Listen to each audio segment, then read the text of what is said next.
Muito bem, senhoras e senhores, meninos e meninas, sejam todos bem-vindos mais uma vez a esse pobre humilde canal. Estamos todos aqui reunidos em função da FUVEST. A FUVEST que dá acesso à tão sonhada vaga na melhor universidade do Brasil, da América Latina, uma das melhores... uma das melhores do mundo. Tô engasgando aqui, E a gente vai trocar ideia, como eu falei para vocês. Vamos pegar todas as provas desde 2010 até 2021 agora, né? FUVEST 2021. Vamos resolver todas as provas de física nesse primeiro momento, depois matemática e quiçá de química também. E mais, se der tempo, vou pegar desde os anos 2000. Por que isso? Um dos melhores jeitos de você treinar para a prova, além de você fazer todo o seu cronograma de estudo e tudo mais, é resolver as provas dos anos anteriores. E você ter uma referência também de como se resolve essas provas. Então esse é meu intuito, ajudar a galera aí também. Mais uma vez gostaria de agradecer também a galera que vem sentando o sarrafo no like, vem deixando seus comentários, como tem um cara aí, esse é o nome do perfil, do canal do moço lá. A Bruna também deixou comentário, a Paola também deixou comentário. Então muitíssimo obrigado a todos vocês que vêm incentivando esse trabalho aqui. Se tiver dúvidas, deixa aí nos comentários que a gente responde também. Ou persiga-me no Instagram, que lá também como é que chama? O Direction, deve ser assim, não é assim não, né? Eu sou péssimo de rede social, mas lá você consegue também entrar em contato comigo e eu consigo responder suas dúvidas também na medida do possível, beleza? Os links estão na descrição do vídeo aí. Sem mais delongas, vamos lá. FUVEST, eu tô 2011 física, a gente vai resolver a primeira fase. Eu tô com o caderno V e questão 11. Olha só, a questão 11 diz o seguinte: uma menina, e deixa eu ver se tá tudo certo aqui, tá certo. Uma menina segurando uma bola de tênis corre com uma velocidade constante de módulo igual a 10,8 km por hora em uma trajetória retilínea, numa quadra plana e horizontal. Beleza, então tem uma menina lá correndo numa quadra plana, lisa e horizontal. Beleza. Num certo instante, a menina, com o braço esticado horizontalmente ao lado do seu corpo, sem alterar seu estado de movimento, solta a bola, que leva 0,5 segundos para atingir o solo. As distâncias SM e SB percorridas, respectivamente, pela menina e pela bola na direção horizontal entre o instante em que a menina soltou a bola, T igual a 0 segundos, e o instante T igual a 0,5 segundos, valem. Então é o seguinte, vamos apertar a tecla SAP aqui para entender um pouco melhor do que está acontecendo. Qual que é o rolê aqui? É o seguinte, tem uma menina andando, então eu vou tentar desenhar essa parada aqui, porque, ó, ela está correndo pela... Ixi, ficou mal, ficou ruim. Vou fazer de novo, peraí. Tem uma menina, então, que tá... Deixa eu só melhorar isso aqui, ó. Aí, já tá bom aqui. Tem uma menina que ela tá correndo aqui, eu vou fazer ela de vestido, ó. Ela tá correndo e tem uma bola que ela esticou aqui e tá segurando a bolinha, beleza? Tá aí. Ela tá aí. E ela tá correndo com uma velocidade de 10,8 km por hora, beleza? Ou seja, a bolinha também tem a mesma velocidade. Quando ela soltar essa bolinha, com essa velocidade, a bolinha vai descrever esse movimento, que é o tal do lançamento oblíquo. E toda vez que a gente tem um lançamento oblíquo, quando se trata da horizontal, que é isso que ele quer, ele faz um movimento uniforme. E detalhe, ela também está em movimento uniforme, ó. A velocidade é constante e está em retilínea, ou seja, está em linha reta. Então, quando se trata disso, a gente já sabe que o espaço da menina, depois de 0,5 segundos, que é o tempo que a bola demora para cair, vai ser o mesmo da bola. Só aqui já matou a questão. Para você que ainda não entendeu, vamos apertar a tecla SAP de novo. Você está correndo, imagine, você está correndo numa situação ali, numa quadra. Quando você solta a bola, esticando o seu braço, você soltou a bola correndo, uma bola de tênis, a bolinha ela vai cair no seu pé. Ou seja, os espaços vão se encontrar. O S da menina com o S da bola vão se encontrar. Isso já mata a questão, porque isso aqui já dá E. Ó. O único que os espaços são iguais é a alternativa E. Já matou a questão, porque o resto são diferentes, tá vendo? Ó? Mas não vai ser diferente, porque tanto a bola descreve um movimento uniforme e a menina também está no movimento uniforme. Mas a gente pode tirar essa dúvida para ver se esse valor está certo ou errado. E a gente faz o seguinte... movimento uniforme nós temos que lembrar do V igual ΔS dividido por ΔT. sem mais nem menos. Nós vamos colocar aqui 10,8, está em quilômetros por hora. E perceba, se está em quilômetros por hora e aqui está em segundos, eu vou ter que transformar esse quilômetros por hora para metros por segundo. Então, para transformar isso, eu tenho que dividir por 3,6.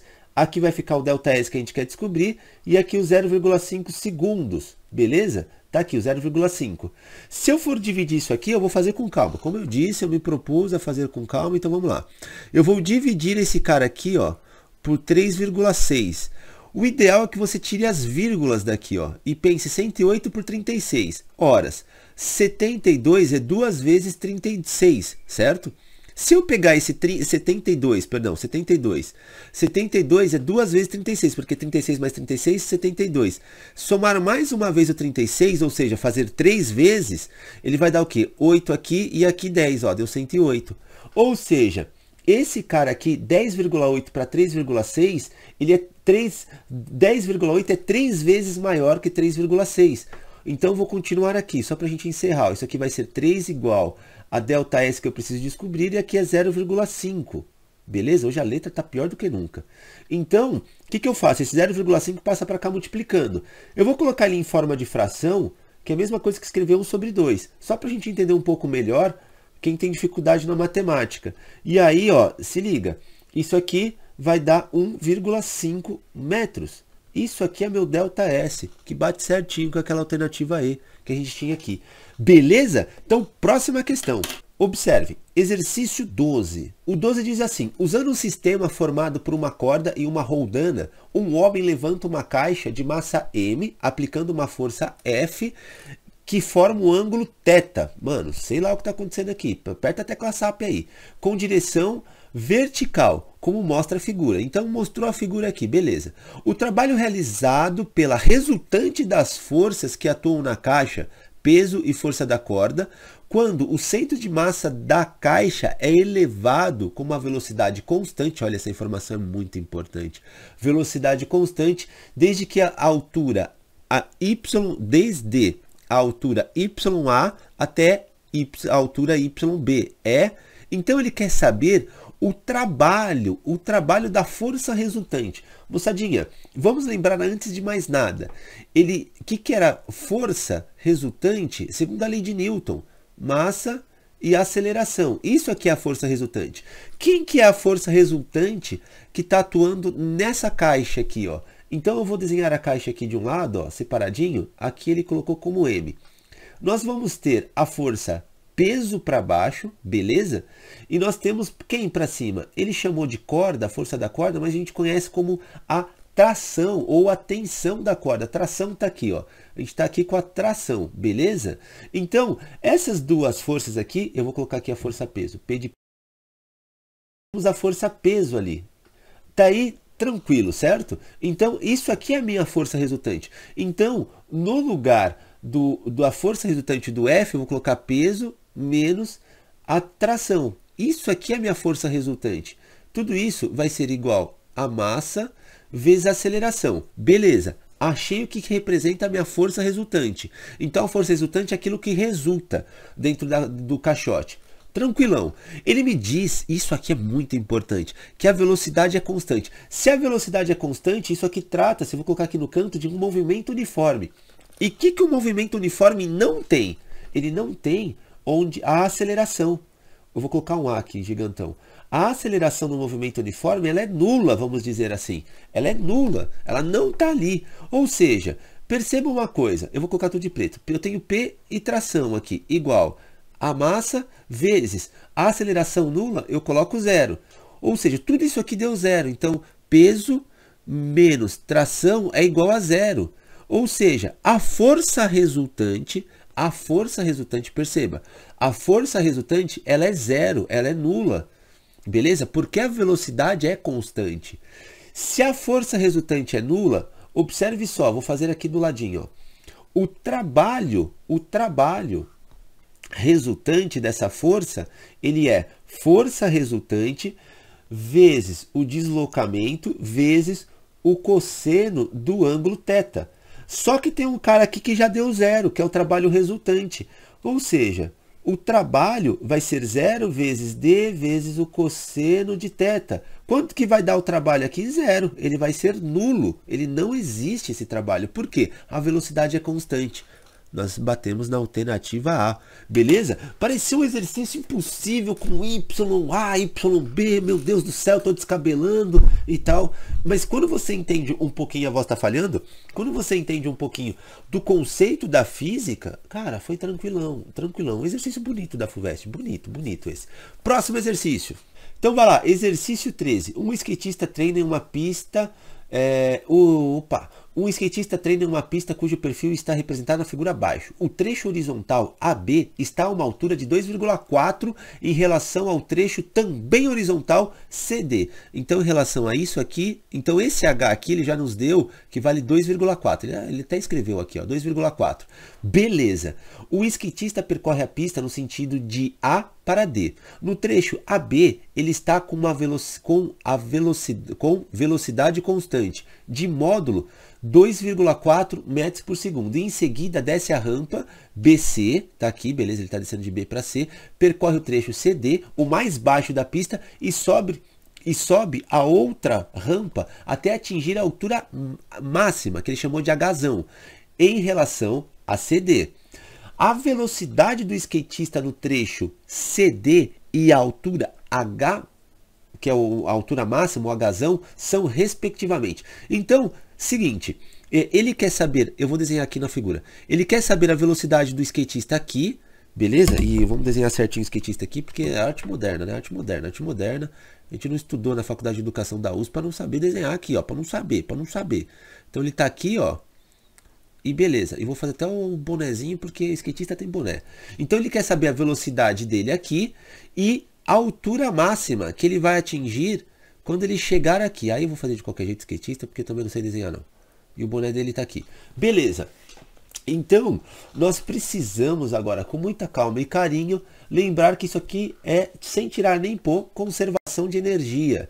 Então, esse aqui você tem que treinar bastante exercício de conservação de energia. Inclusive, para você que está me assistindo aí, conservação de energia na FUVEST e quantidade de movimento, olha, tá mais na cara que bigode que vai cair na primeira fase em física.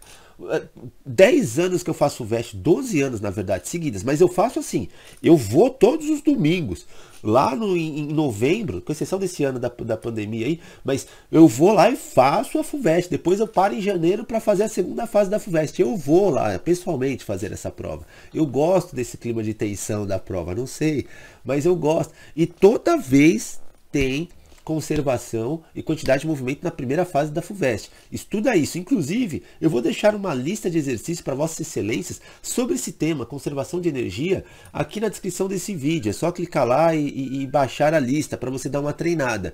Voltando aqui então ao exercício. Ele coloca assim no note a dot, ele colocou aqui desconsiderar os efeitos dissipativos, o movimento de skatista em relação ao skate. Beleza. E ele colocou aqui que a 10 metros por segundo ao quadrado vale a gravidade. Tranquilão. Moçada, é o seguinte, de A para B aqui, ó, nessa parte aqui do skatista, ele tem uma velocidade. Ele deu uma velocidade pra gente. E eu vou relacionar de A para B e de C para D.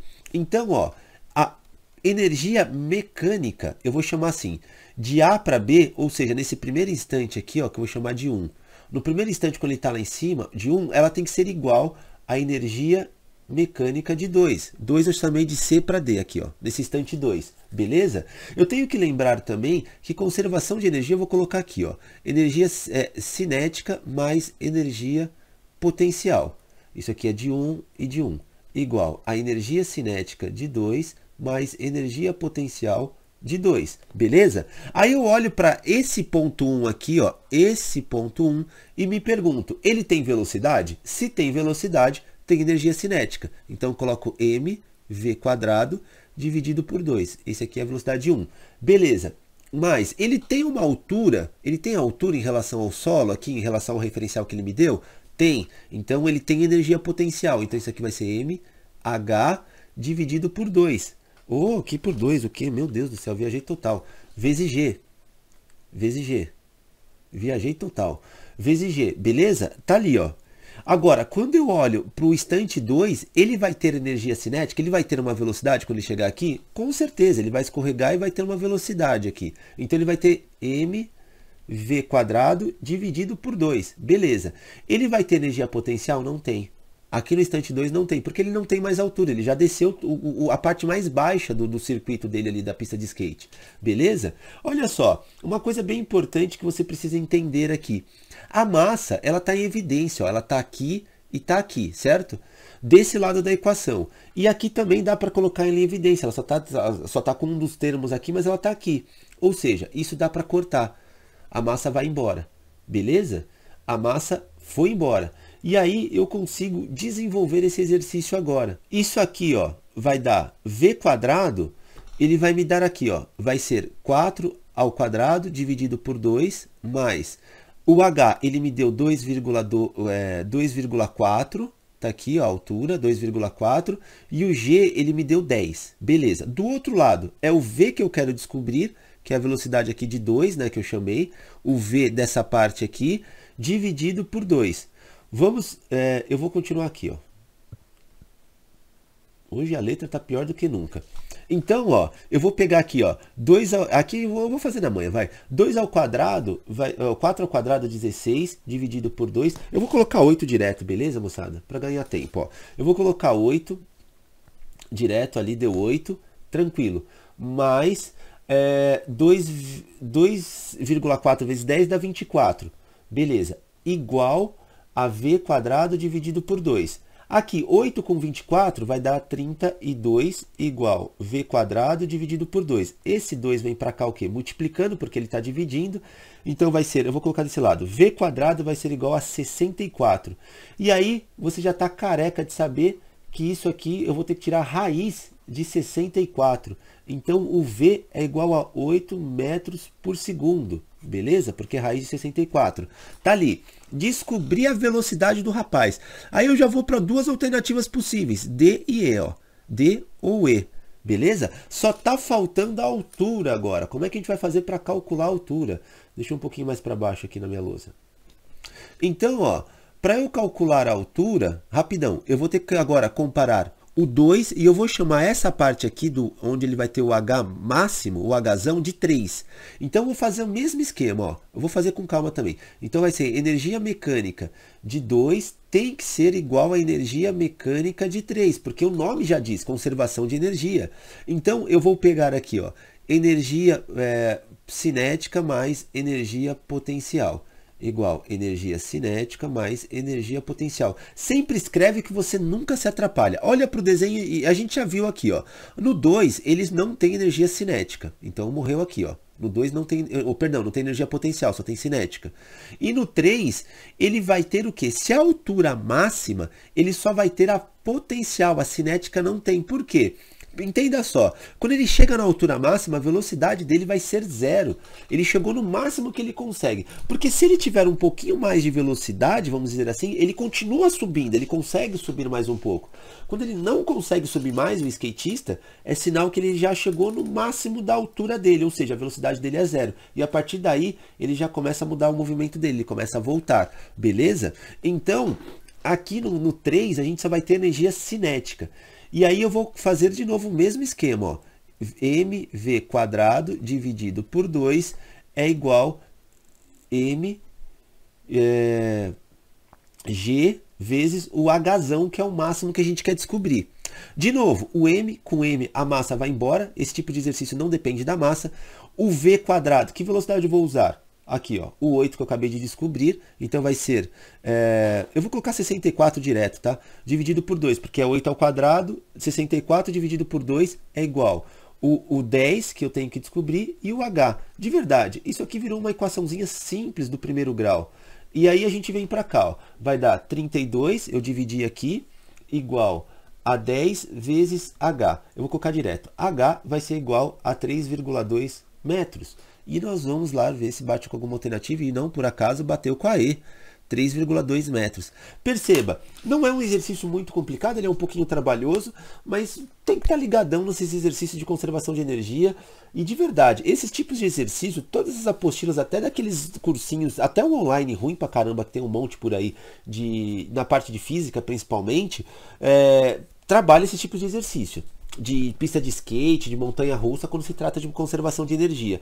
Então, de novo, volto a enfatizar, estuda bastante conservação de energia e quantidade de movimento para veste primeira fase. Estuda porque tá mais na cara que bigode que vai cair. Vai estar lá, beleza?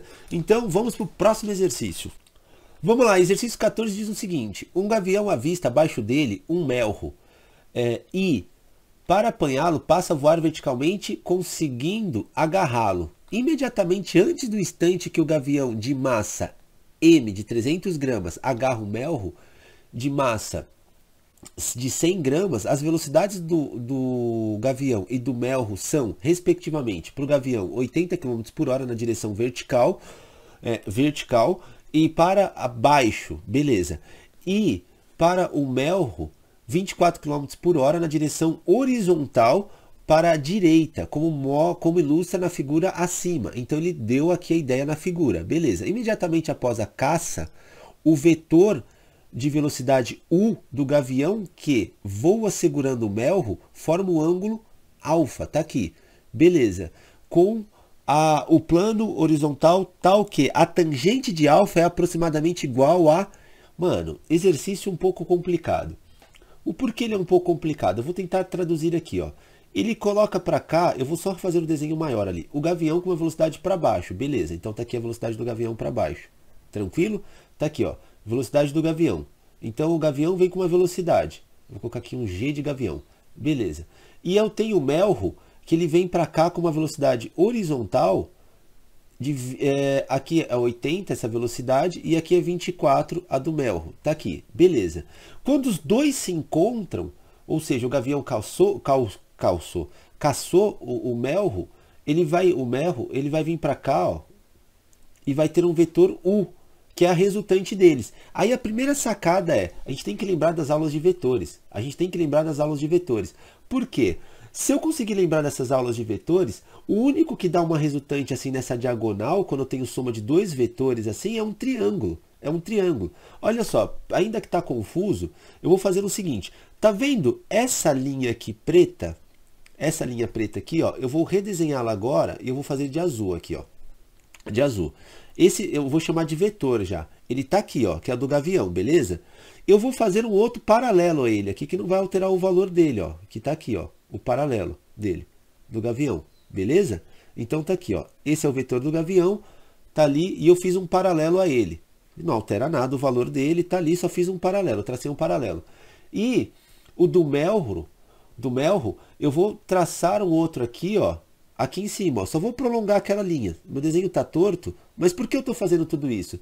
Porque eu sei que aqui tem um ângulo alfa, beleza? Ele me deu aqui, ó, o ângulo, tranquilo? E aqui é um triângulo retângulo. Por quê?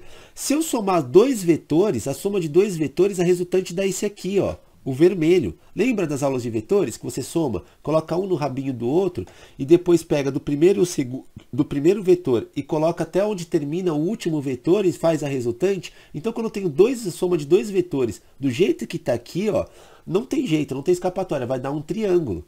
Tranquilo? Outra coisa que eu preciso lembrar, da quantidade agora de movimento. Então, ó, eu tenho que pensar no seguinte, lembra, a quantidade de movimento antes, ela tem que ser igual à quantidade de movimento depois. Ou seja, final, eu tenho a inicial tem que ser igual à final. Então, qual que é a minha quantidade de movimento no início de tudo? É a quantidade de movimento do gavião, tá aqui, eu vou tentar fazer um G, mas ele ficou torto, mais a quantidade de movimento do melro, beleza? Que tá aqui. Depois, o que que acontece? A quantidade de movimento vai ser a soma dos dois, ó, a quantidade do gavião mais a do melro. Tá aqui, beleza? Então eu preciso entender isso. Lembrando, volta para o nosso triângulo. Aqui eu preciso calcular a tangente desse triângulo retângulo aqui, que seria meu vetor U, beleza? Como é que eu faço para calcular a tangente?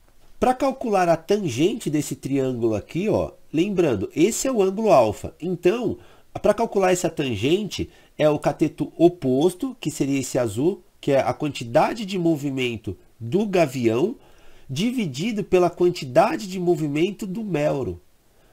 Beleza? Então tá aqui, ó, o melro,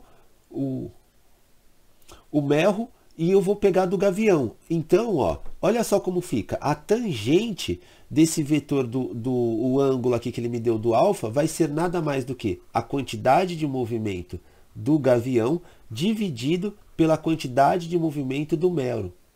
Por que isso? Lembrando, aqui, ó, são os vetores. Então, eu vou pegar aqui e vou fazer essa conta. Vou fazer aqui para ter mais espaço, ó.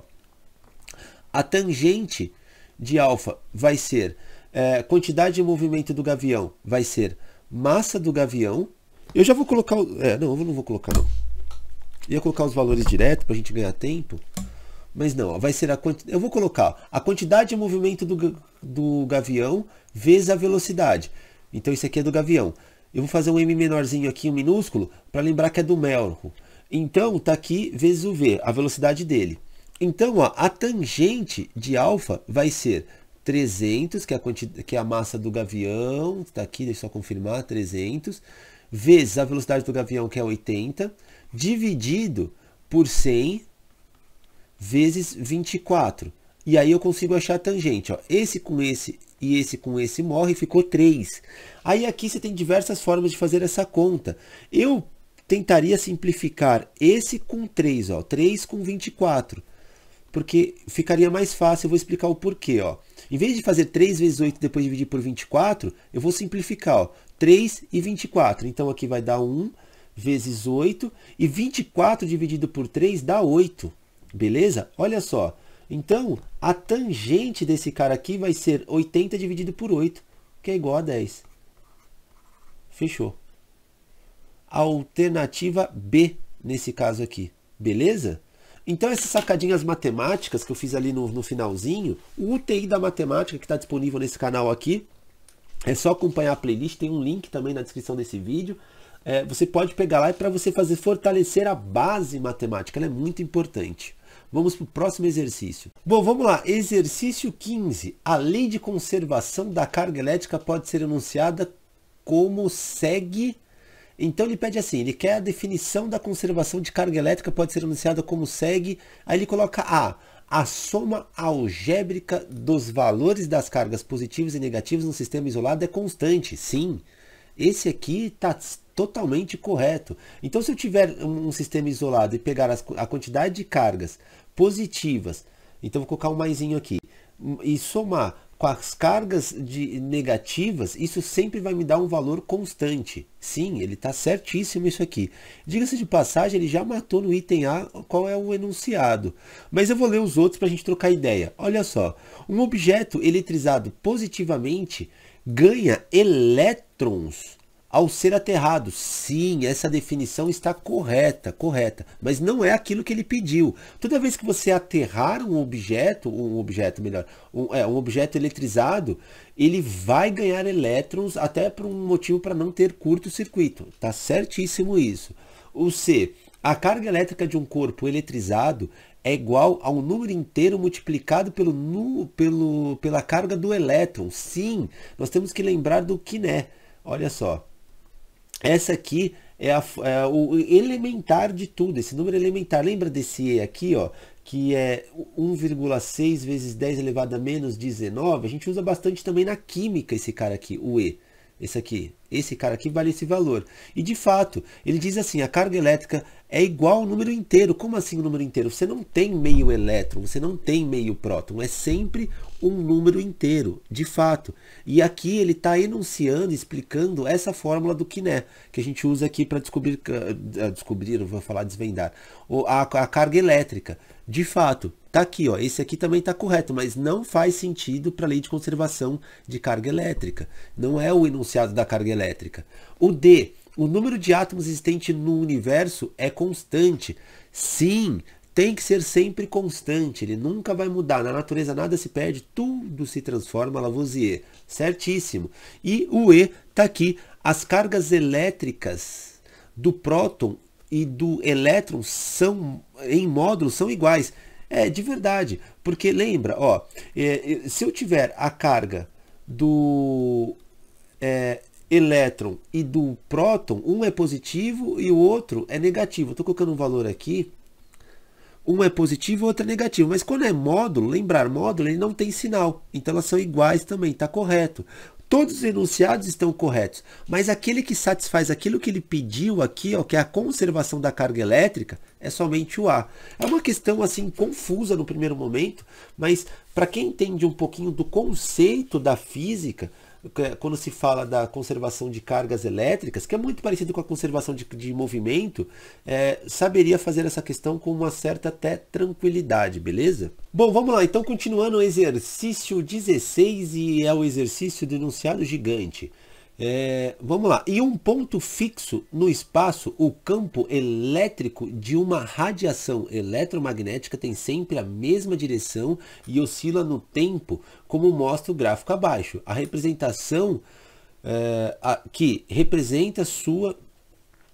Vamos lá, exercício 16 agora. Em um ponto fixo no espaço, o campo elétrico de uma radiação eletromagnética tem sempre a mesma direção e oscila no tempo, como mostra o gráfico abaixo, que representa sua projeção E nessa direção fixa. E é positivo ou negativo conforme o sentido do campo. Beleza, tranquilão. Aí ele me deu o gráfico aqui, tranquilo, e me deu também a ideia da radiação eletromagnética, do rádio AM, TV, micro-ondas e assim por diante, e sua frequência. Beleza. Consultando a tabela acima, que fornece os valores típicos de frequência, que ele chamou de F, para diferentes regiões do espectro eletromagnético e analisando o gráfico de E em função do tempo, é possível classificar essa radiação como... Seguinte, traduzindo então, eu vou através desse gráfico aqui, determinar a frequência. Sabendo a frequência, eu vou na tabela e vejo qual é que bate aqui, qual que é mais próxima a frequência desse gráfico, qual que bate, se é uma luz visível, infravermelha, raio-x e assim por diante, e vou assinalar na alternativa. Então, primeira coisa que eu vou fazer aqui, meu Deus do céu, vou dar um zoom. Vamos lá, feito o zoom aqui, a imagem ficou péssima agora nesse zoom aqui, mas acho que dá pra gente entender. Seguinte, eu preciso determinar o período dessa onda aqui, ó. O período vai quando ela termina, ou quando ela faz essa onda, um comprimento de onda completo. Por exemplo, quando eu estou na crista da onda daqui, quando que se repete a crista da onda? Ela vai, ó, repetiu aqui, ó. Beleza, repetiu aqui. Então aqui, ó, aqui eu tenho um comprimento de onda, que a gente chama de lambda. Eu tenho um comprimento de onda. Então, se eu pegar, por exemplo, desse ponto, aonde ele se repete esse ponto aqui também, ó. Por exemplo, se eu pegar esse ponto aqui, ó, esse, aonde ele vai se repetir? Ele vai, tá descendo, voltou a subir. Então é aqui. Então, essa distância aqui eu tenho um comprimento de onda. Mas está muito mais fácil eu pegar os comprimentos de onda da lambda até a lambda, a crista, perdão. A crista, a parte mais alta da onda até a outra parte, que dá o lambda, que a gente conhece. Então, ó, se aqui está indo de 0 a 2, isso significa que aqui é 1 e aqui é 3, beleza? Então, ó, do 1 até o 2, que é o comprimento de onda que eu encontrei aqui, ele está dando uma unidade de tempo, eu posso dizer assim. Agora eu vou tirar esse zoom aqui para melhorar a situação. Olha só, então eu tenho 1 para comprimento de onda. Cada vez que a onda faz essa oscilação aqui, o comprimento de onda tem uma unidade de tempo. Então eu tenho 1 vezes 10 elevado a menos 16, segundos. Esse tempo que a onda demora para formar o seu comprimento de onda, que a gente chama de lambda, é conhecido como período, que a gente chama de letra T. Beleza? Então o meu período eu acabei encontrando através do gráfico. E eu preciso da frequência. A frequência a gente tem que lembrar na fórmula que é 1 dividido pelo período. Beleza? Aí eu consigo encontrar a frequência. E é isso que a gente vai fazer agora. O F vai ser 1 dividido, eu vou colocar direto, 10 elevado a menos 16. Como fica isso aqui? Isso aqui, quando eu vou resolver essa parte, eu vou passar se eu fosse fazer, esse cara vai para lá, multiplicando e tal, eu vou inverter ele. Então ele vai ficar, o f vai ser igual a 10 elevado a 16, só que positivo. Essa parte, se você estiver travando na álgebra básica, de novo, aconselho o UTI da matemática, beleza? Isso aqui é só inverter e ele vai subir, vai ficar positivo. Então, acabei achando minha frequência, que ela é em Hertz. Deixa eu colocar aqui do lado, aqui, tirar esse que eu acabei fazendo aqui, ó. Ela é em Hertz, a minha frequência, a unidade de medida dela é em Hertz. E aí eu vou bater aqui e vou procurar, ó, qual vai ser, ó. Ah, bateu aqui no ultravioleta, 10 elevado a 16. A alternativa C, correu para o abraço e foi. Beleza? É isso, vamos para o próximo exercício. O exercício 17 diz o seguinte: um objeto decorativo consiste em um bloco de vidro transparente de índice de refração igual a 1,4, com a forma de um paralelepípedo e que tem em seu interior uma bolha aproximadamente esférica preenchida com um líquido também transparente de índice de refração N. A figura ao lado mostra um perfil do objeto. Nessas condições, quando a luz visível incide perpendicularmente a uma das faces do bloco e atravessa a bolha, o objeto se comporta aproximadamente como uma lente divergente, convergente, e ele diz que se a bolha não existisse para qualquer valor de n. Tá, vamos lá. Vamos entender que a primeira coisa, quando ele coloca índice de refração, ele falou disso, eu tenho que lembrar da famosa lei, e também está mais na cara que bigode, que vai estar na primeira ou na segunda fase da FUVEST, é lei de Snell e o Descartes. Tá lá, o filósofo tá aqui, o Snell e o Descartes fizeram. O que é essa lei? Ela diz o seguinte pra gente, que o seno de incidência vezes o primeiro meio, que a gente chama de N1, é igual ao seno de refração vezes o N2. Essa é a lei de Descartes aqui. Seno de incidência vezes o N1, que é o primeiro meio, é igual ao seno de refração. E o que é isso? Vamos traduzir aqui. Quer ver? Ó, já deixei no esquema aqui a figura um pouco maior. Ela está aqui. Ó. O que o exercício está dizendo? O que é um, o que é outro aqui? A luz, quando ela chega, ela passa por esse primeiro meio, a hora que ela bater na bolha, ela pode ter dois caminhos, a gente não sabe qual vai ser ainda. Ela pode ser divergente, aquele que diverge, ou seja, ele sai do centro e vai para cima, ou ela pode ser, essa mesma luz aqui, vou tentar fazer uma paralela, que chega aqui do ladinho aqui, ela bate na bolha, ela pode ser convergente, ela vai em direção ao centro, beleza? Então vou fazer o mesmo desenho, só que aqui embaixo, só para a gente ilustrar um pouco melhor. Então ela vem aqui embaixo e bateu, beleza. Essa azul, ela representa divergente, então ela sai do centro, ela vem para cá. Já a amarela, ela é convergente, ela pode convergir essa luz para cima. Eu não sei ao certo o que vai acontecer com essa luz. Ou ela pode ser divergente ou convergente, se comportar como essas lentes. Beleza até aqui? Agora, no segundo momento eu preciso analisar... Eita, peraí. No segundo momento eu preciso analisar o que acontece com a esfera, com o líquido. Beleza? Então, deixa eu ver se eu fizer isso, dá certo? Aqui deixei o primeiro, vou fazer a segunda bolinha aqui, ó. Não, mano. Tinha que ser igual ali. Mais ou menos do mesmo tamanho. Não ficou mais ou menos do mesmo tamanho, mas tá bom. Só pra a gente ilustrar. Seguinte. Olha só. Entendi aqui um pouquinho que é divergente e convergente. Agora, eu preciso olhar quando ele bate no líquido aqui na esfera, beleza? Então, a primeira coisa que eu preciso lembrar é que isso aqui tem uma normal, que é aquela linha tracejada que a gente coloca aqui, ó, uma linha normal aqui também, tracejadinha que sai do centro, beleza? Quando a luz bate aqui, ó, na esfera, e ela é uma luz divergente, ela sobe, o que acontece com o ângulo de refração? Ele é grandão. O ângulo de refração, ele é grandão. Agora, quando a luz chega e bate na esfera e ela é convergente, ela vai em direção ao centro, o ângulo de refração, ele é pequenininho. Ele é um R aqui, vai estar pequenininho esse ângulo aqui, ó. Esse ângulo é pequenininho em relação ao ângulo de divergência, beleza? Isso é muito importante, porque é a partir desses dados, esse é um exercício difícil, que eu preciso analisar o que vai acontecer para ver o que bate com as alternativas. Quer ver? Eu vou explicar melhor, vou fazer aqui no canto, ó. Vou replicar essa lei aqui de Snell, só que eu já tenho um valor, que é o N1, que é o meio do líquido, do vidro aqui, ó. O N1 aqui ele me deu, que é 1,4. Ele não me deu o seno nem desse lado, nem tampouco o N2, que ele chamou de N só aqui. Então, o que eu tenho que fazer aqui? Com calma. Eu vou colocar seno de incidência vezes 1,4 é igual o seno de refração vezes quem? O N2, beleza? Eu vou isolar o N2, porque tudo aqui está em função do N2, tá vendo? Ó? Vou isolar o N2. Então, o N2 ele vai ser seno de incidência dividido pelo seno de refração, tá aqui, vezes 1,4, beleza? Eu vou só jogar um pouquinho para baixo aqui para a gente ter mais espaço. Beleza, agora eu preciso analisar isso aqui, vem a parte da matemática, o fantástico mundo da matemática, a álgebra básica precisa estar afiada aqui, moçada.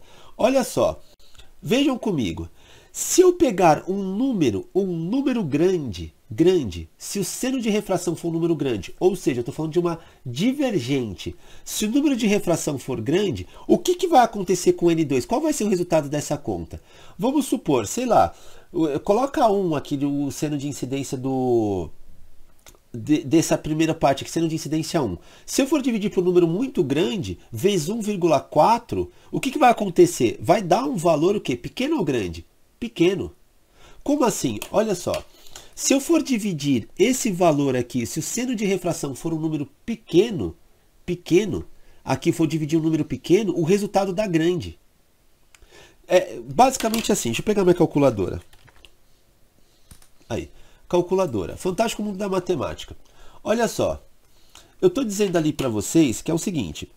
Se eu pegar 1 dividido por um número grande, pega um número grande, vamos dividir aí por um número grande, sei lá, eu vou pegar 1000. Se eu dividir por 1000, o resultado dá um valor pequeno, beleza? O resultado dá um valor pequeno. Então eu dividi por um número grande, o resultado dá um valor pequeno. Beleza. Aqui. Se eu pegar agora esse 1 e dividir por um número muito pequeno, vai dar um resultado muito grande. Olha lá, ó, dá 1000. Ele dá um resultado grande. Por exemplo, se eu pegar 5 dividido por 0,1, dá 50. Se eu pegar 5 dividido por 100, dá 0,05. Se eu pegar agora, se eu pegar 5 e dividir por um número muito pequeno, 0,0003, olha só o que acontece, meu resultado dá muito grande. Ele deu aqui 16.666. Se eu pegar ainda, sei lá, pegar 2 dividido por 0,00006, ou seja, estou dividindo por um número muito pequeno. Olha meu resultado, 33.333,33333. Ou seja, quando eu pego um valor muito pequeno e vou dividindo por um valor normal, comum, meu resultado dá grande, beleza? Meu resultado dá bem grande. Então é o seguinte, olha só.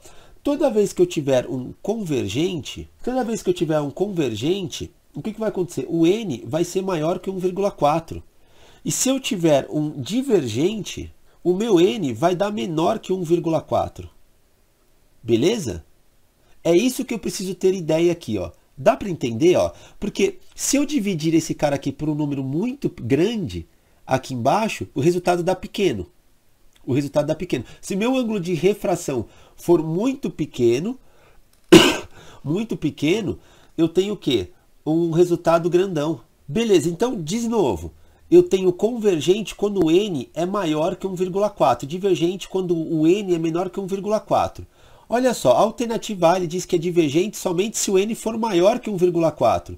Divergente maior não, ele tem que ser menor. Já o B diz que é convergente somente se o N for maior que 1,4. Então nós estamos na alternativa B. Exercício 18, ele diz o seguinte, um laboratório, deixa eu ver se eu estou gravando, um laboratório descartou o frasco de éter, sem perceber que no seu interior havia um resíduo de 7,4 gramas de éter, parte no estado líquido, parte no estado gasoso. Esse frasco de 0,8 litros de volume, fechado hermeticamente, foi deixado sob o sol e após um certo tempo, atingiu uma temperatura de equilíbrio de 37 graus Celsius. O valor acima da temperatura de ebulição do éter, ou seja, tudo virou gás mesmo. Se todo o éter no estado líquido tivesse evaporado, a pressão dentro do frasco seria... Aí ele colocou aqui o NOT e a DOT no interior do frasco descartado, havia apenas éter, beleza. Massa molar, olha só que informação importante, do éter é 74 gramas. Ele deu aqui pra gente, mas às vezes não dá, a FUVEST às vezes não dá, alguns vestibulares não dá isso, essa conversão de Kelvin de Celsius, né, para Kelvin. Tem que lembrar disso aqui, e isso aqui geralmente os vestibulares dão também, que é a constante universal dos gases. Ele deu ali o valor de 0,08. Seguinte, para esse exercício aqui a gente tem que lembrar da fórmula geral aqui dos gases. Por você, nunca rezei tanto. Onde? Pressão, volume, número molar, aqui a constante dos gases e a temperatura. Então, quais são os dados que o exercício me forneceu? Vamos ver. O volume ele deu 0,8 litros. Está aqui. O que mais que ele deu aqui para gente? O que mais que ele deu aqui para gente? Ele deu também a temperatura. E aí eu vou colocar aqui, ó, a temperatura ele deu para gente, só que a temperatura ele deu em Celsius, graus Celsius. Ele deu de 37 graus Celsius. E aí você sabe que não pode usar 37, tem que ser na unidade de medida internacional, a nossa referência, que é Kelvin. E para converter para Kelvin é só somar 273. Então eu vou tirar aqui a unidade de medida aqui que eu tinha colocado ali do lado e já vou colocar mais 273. Então somando isso aqui, a temperatura em Kelvin vai dar 310 Kelvin, beleza? Então tá aqui, eu fiz a temperatura. Outra informação que ele deu, o R, a gente já sabe, temperatura já foi. Ele me deu um número molar aqui dele? Não, mas eu tenho que lembrar da fórmula. O número molar, ele nada mais é do que você ter aqui a massa dividido pela massa molar, que é o Mzão, a gente diz assim. Ele me deu a massa? Deu sim, ó, 7,4 gramas. Então, vou colocar aqui 7,4 dividido por quem? Por 74. E aí eu vou achar o meu número molar. E aí fazer essa conta aqui dá para entender rapidamente que a gente vai ter 0,10 mol. Beleza? Achei. Agora, acabou o exercício, a parte de física. Porque é só aplicar na fórmula e virou álgebra. Quer ver, ó? A pressão vai ser, o volume não está aqui, ele vai passar para lá dividindo, então vai ser nRT dividido pelo volume. E eu vou continuar aqui embaixo, ó. Vou fazer aqui. O que vai ser? Pressão vai ser igual. Quem é meu N? O meu N eu descobri que é 0,10. 0,10 vezes 0,08, que é meu R aqui que ele deu, vezes a temperatura que é 310, dividido pelo volume, que é 0,8. Acabou, moçada. Isso aqui é álgebra agora. Acabou a física. Álgebra pura. Eu vou continuar aqui na frente, ó. Eu vou melhorar isso aqui. Isso aqui vai ficar 0,008. Coloquei mais um zero aqui porque ele está multiplicando com esse 0,10. Beleza? Vezes 310 dividido por 0,8. Aqui eu vou mudar o jeito de fazer, ó. A pressão vai ser, eu vou só traduzir isso aqui, vai ser 8 vezes 10 elevado a menos 3, beleza? Tem 3 zeros, menos 3 aqui, tranquilo? Estou colocando aqui para a gente tentar traduzir essa parte. E também vezes 310, e embaixo eu vou colocar notação científica, só para a gente trabalhar um pouquinho isso aqui, vezes 10 elevado a menos 1. Descer um pouco aqui. Beleza, o que vai dar isso aqui, ó? O 8 com 8 vai embora, ele vai virar 1. Esse aqui, 3 elevado a menos 3 com 3 elevado a menos 1, vai dar 3 elevado a menos 2. Vou fazer um rascunho aqui do lado, ó, lembra? Mantém a base e subtrai os expoentes, menos 1. Então esse menos 1 aqui vai ficar positivo. Eu estou traduzindo isso aqui, ó, 3 elevado a menos 3 dividido por 10 elevado a menos 1. Mantém a base e subtrai os expoentes, mas como já é negativo, ele vai ficar positivo, por isso que dá menos 2. Então, vai ser 1 vezes 10 elevado a menos 2 vezes 310. Essa aqui vai ser minha pressão. Vou continuar aqui embaixo agora. A minha pressão, então, vai ser, se eu pegar 10 elevado a menos 2 com 310, lembrar dessa regrinha aqui, ó. a vírgula está aqui, ela vai andar uma casa, duas casas, né? Porque está menos 2, então vai dar 3,1 ATM. 3,1 ATM. Beleza? Isso dá a alternativa D de correr para o abraço e vamos para o exercício 19. Bom, exercício 19, ele diz o seguinte: o filamento de uma lâmpada incandescente submetido a uma tensão U é percorrido por uma corrente de intensidade I. O gráfico abaixo mostra a relação de I e U. Beleza. As seguintes afirmações se referem a essa lâmpada. Ele deu a afirmação 1, 2 e 3 aqui que ele quer saber. Dentre essas afirmações, somente quais delas estão corretas. Então vou pegar a primeira afirmação. Ele diz o seguinte: a resistência do filamento é a mesma para qualquer valor da tensão aplicada. Será? Não sei. Lembrando da lei de Ohm, olha só. A lei de Ohm, aí coloca um H assim, o Ohm, ela diz o seguinte, que o U, a nossa tensão, é igual a R, resistência, vezes a corrente, que é a intensidade que a gente diz que aponta com a letra I. Beleza. Isso aqui tem que funcionar dessa forma sempre para valer. Ó. Se eu tiver o I aqui no meu gráfico, a resistência ela vai ser sempre constante. Ela vai estar assim, ó.